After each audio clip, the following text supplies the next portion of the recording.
sampai sekarang tim 9 belum memanggil orang-orang yang pernah menangani perkara-perkara yang diduga diuangkan oleh FA ini. Siapa itu? Ya para penyidik dan pejabat di internal Kejaksaan Agung. Tim 9 Kejaksaan Agung Senin kemarin memeriksa 4 orang saksi dari kalangan karyawan swasta berinisial T, ER, DH, dan NH. Selain memeriksa saksi, tim penyidik juga menyisir beberapa lokasi untuk mencari alat bukti serta menelusuri aset yang diduga bersumber dari hasil tindak pidana.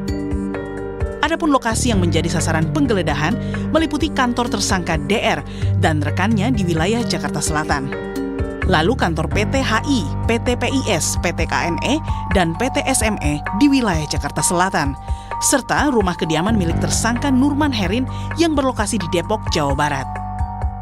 Tim penyidik telah memanggil dan memeriksa 4 orang saksi, yaitu saksi T, R, DH, dan HH, yang semuanya adalah karyawan swasta.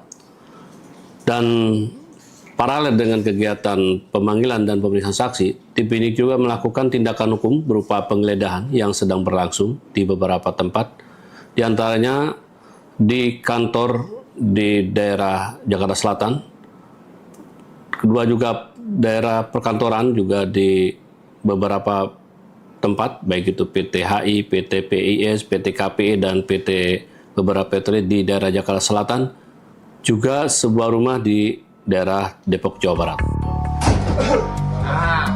Namun penyidikan dan penggeledahan yang terus digencarkan tim 9 Kejagung dinilai pengamat seharusnya juga dibarengi dengan memanggil dan memeriksa para penyidik di Kejaksaan Agung yang pernah menangani perkara-perkara yang diduga ada campur tangan ex-Jampitsus Febri. Menurut pengamat, keterangan penyidik di internal Kejagung tersebut bisa membuka jaringan yang terlibat termasuk oknum pejabat. Sebenarnya alat buktinya sudah sedemikian banyak ya. Penggeledahan juga sudah 12 tempat ditambah 1 jadi 13 tempat. Pertanyaan selanjutnya, kalau perkara ini terkait dengan penanganan perkara, sampai sekarang tim 9 belum memanggil orang-orang yang pernah menangani perkara-perkara yang diduga diuangkan oleh FA ini.